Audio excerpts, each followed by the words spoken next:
Aujourd'hui, on fait un programme d'exercice à réaliser dans un contexte de fragilité, c'est-à-dire qu'on a perdu une partie de ses capacités physiques, de ses capacités cognitives, de son équilibre, de sa force musculaire, par exemple. Il peut être nécessaire de faire ces exercices en présence d'une autre personne. Vous devez également adapter le niveau de difficulté à vos propres capacités physiques.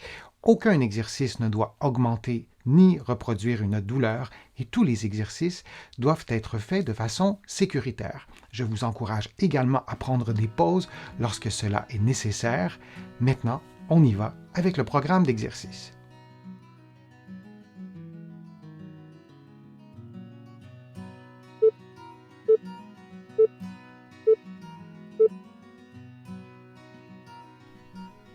Couché sur le dos, les mains sur la cage thoracique, vous inspirez en mobilisant vos côtes et vous expirez profondément en faisant le mouvement inverse avec vos côtes. Il s'agit donc de faire une respiration costale en amplifiant le mouvement des côtes.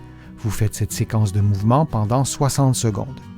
Du début à la fin de l'exercice, vous vous assurez de ne pas bouger les épaules et idéalement de ne pas bouger le haut de la cage thoracique. On souhaite voir une mobilisation costale qui se situe davantage à la partie inférieure de la cage thoracique. Les exercices de ce programme sont présentés dans un contexte de fragilité. Il sera peut-être donc nécessaire de ralentir certains mouvements, de prendre des pauses beaucoup plus souvent que ce que je propose dans la vidéo et d'adapter l'amplitude des mouvements à vos capacités physiques. Il est donc indispensable de le faire pour chacun des exercices proposés. Et on prend une pause de quelques secondes.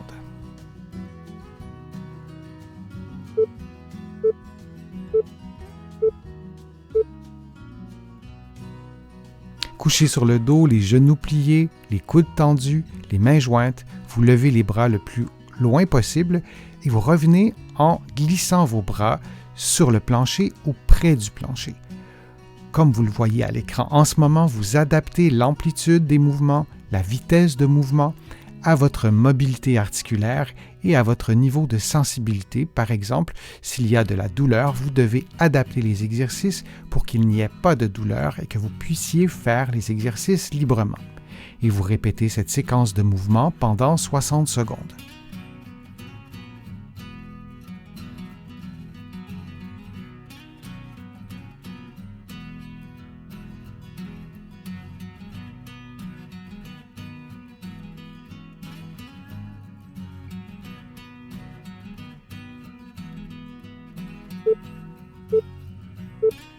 Et on prend une pause de quelques secondes.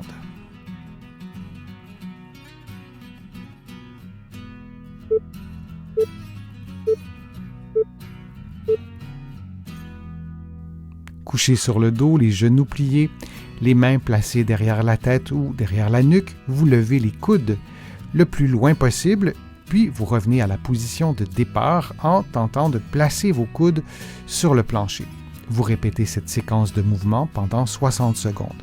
Vous respirez librement et vous adaptez l'amplitude des mouvements et la vitesse des mouvements à vos propres capacités.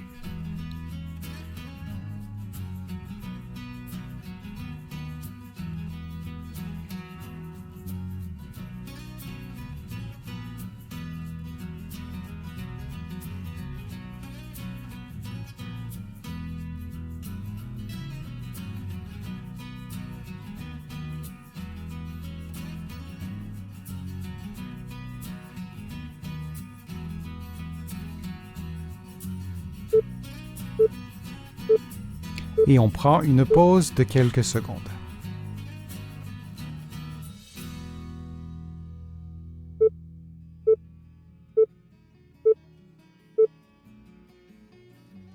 Allongé sur le dos, la jambe droite tendue, on lève la jambe jusqu'à ce que les deux cuisses soient parallèles et en maintenant la cheville à 90 degrés. On revient à la position de départ, puis on fait la même chose avec l'autre côté. Et on répète cette séquence de mouvements durant 60 secondes. Durant l'exercice, on s'assure de maintenir le genou tendu du début à la fin du mouvement. Il arrive que le genou soit en flexion et qu'on ne s'en rende pas compte. On doit alors vérifier en regardant notre genou attentivement du début à la fin du mouvement.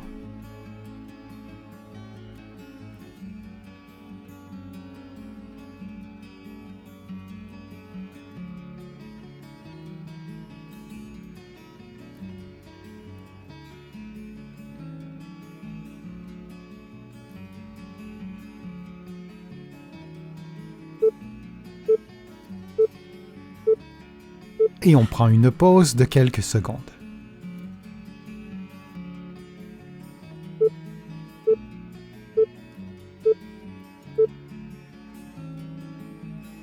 Allongé sur le dos, les genoux pliés et les bras levés, on lève les fesses lentement jusqu'à la limite de sa mobilité, puis on revient à la position de départ. On répète l'exercice durant environ 60 secondes. Pour augmenter le niveau de difficulté, on peut éloigner légèrement les talons des fesses et pour diminuer le niveau de difficulté, on peut rapprocher les talons des fesses.